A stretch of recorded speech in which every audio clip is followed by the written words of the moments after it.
Marvel fans, we just got another X-Men in the MCU. Yes. I'm talking, of course, about Beast in the post-credit scene of The Marvels. I'm going to break it down, but I'm telling you, when you hear what is actually happening in this scene, and with the MCU's X-Men overall, it's gonna blow your freaking mind, and it's gonna set you up for understanding how dope this stuff is going to be. So let's use the powers of being a gigantic freaking nerd, reference the comics, and explain what is really going on with Beast at the end of the Marvels. But in order to do this, we need to start with the Fox X-Men movies. These movies are considered canon to the Marvel Cinematic Universe, but this is through the multiverse. That is a little obvious, but what is less obvious is that we are actually being shown the status quo for most universes and what they look like through different scenes in the multiverse saga. We've now seen two universes with X-Men, one of them in the Multiverse of Madness and one of them in the Marvels. And interestingly, we actually know that these are two different universes, all because of the character of Maria Rambeau. Maria Rambeau is Captain Marvel in the 838 universe, but she is binary, which is a moniker that Captain Marvel's Carol Danvers once had in the comic books. But she's binary in the universe with Beast. So these are two different universes. However, there are some similarities here that are quite interesting. For instance, in both of these universes, Charles Xavier is the leader of the X-Men. He is announced as such in Multiverse of Madness, but it is implied that he's the leader because they seem to be at an X-Men location, possibly in the mansion themselves in the post-credit scene of the Marvels. Beast says, "I will update Charles." We also know that in both universes, Maria Rambeau becomes Captain Marvel. And even in the Marvels movie, Captain Marvel 2, they reference the fact that it should have been Maria that got the powers from the Tesseract. This could possibly imply that Carol Danvers getting that power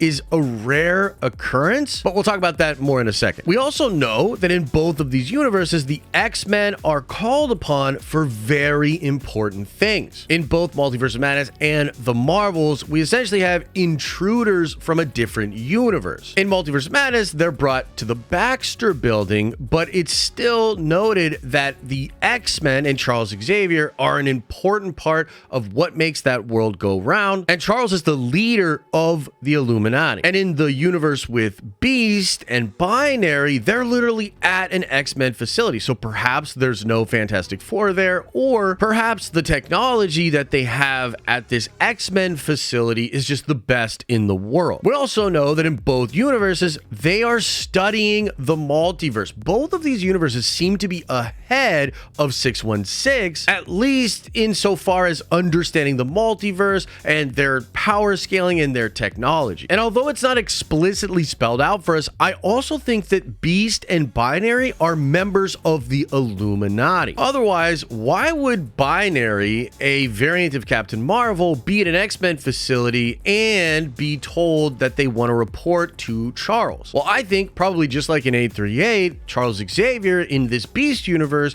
has a membership to the Illuminati. The Illumawati? Now, there's another through line here that's kind of interesting. You can see that the Binary character has both of the quantum bands in this universe with Beast. This implies that she knows exactly what they do and how they work, and her membership into the Illuminati also implies that the entire Illuminati also knows what the quantum bands are and what they do. And again, it seems as though we are seeing the status quo of what a lot of universes are like out there in the multiverse, especially universes that have X-Men in them. Now, I want you to hold on to all of those thoughts and let's talk about Deadpool 3. Now, we've had a lot of different rumors and leaks about this movie, but the basic plot is pretty simple, and I think it's actually important to circle back to that in order to explain where I think all of this is going. Wolverine is a chosen one or a prime Wolverine. He's going to be taken to the TVA for a specific purpose, and he is not a prisoner for a time violation. Now, the current rumors surrounding this story element have it as either the fact that this dude is now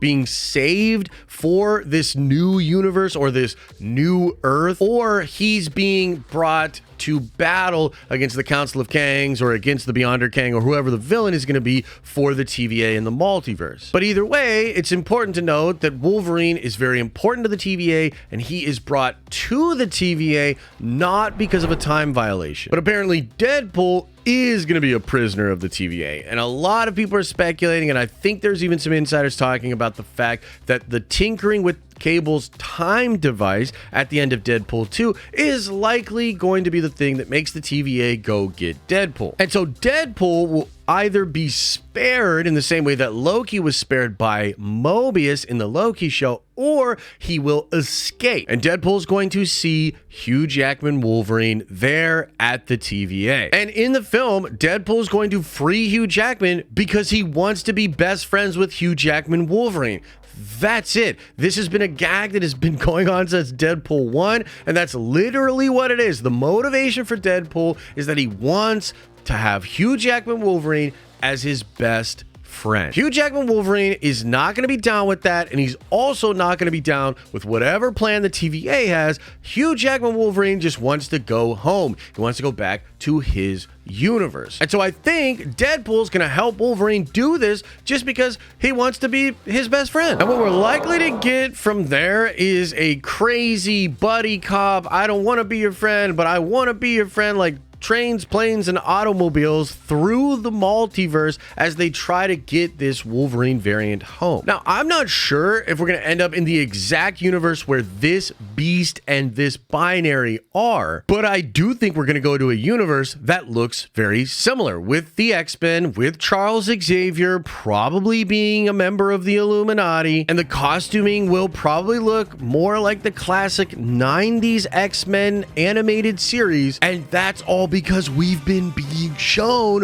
what the status quo of most universes are out there that actually have the freaking X-Men in them. Now, recently, The Hollywood Reporter put out a big article about how internally Marvel Studios is considering Deadpool 3 to be the most important project for them outside of the next two Avenger films. It's a direct setup for the next two Avengers films, but it's also going to be the movie that brings the X-Men into the MCU. And this is how Kevin Feige is doing it. He is going to show us the status quo of what most universes look like in the multiverse that have the X-Men, and I think they're going to be various versions of what we've already seen through Multiverse of Madness and this post-credit scene. Now, to me, even though this is kind of confusing, I think what Kevin Feige is trying to do here is establish the X-Men not like through any particular story or through any particular universe, but instead he's trying to show you the X-Men archetypes. He wants to redeem what had happened with the Fox X-Men, adjust it, and show us that in like many different universes, this is what Charles Xavier is. And maybe he's a little bit different, but that's Charles Xavier. He wants to do the same for Wolverine. He wants to do the same for Storm, for Jean Grey. And by doing this, he's going to do this kind of crazy thing where he's establishing to a lot of normies and a lot of just casual fans what the X-Men are generally like. Now, further down the line, I think he's going to actually take these characters into the new Earth, probably after the soft reboot of Secret Wars, but that's a whole nother thing. But he's going to develop them and do stories with them. But I think one of the things you need to tell a compelling X-Men story is an understanding of what the status quo for the X-Men is. Like, it's only interesting if you have Emma Frost leading the X-Men, if you understand the history of her being one of their greatest enemies. It's only compelling watching the students of Xavier, like Scott himself, try to take over the X-Men in Xavier's absence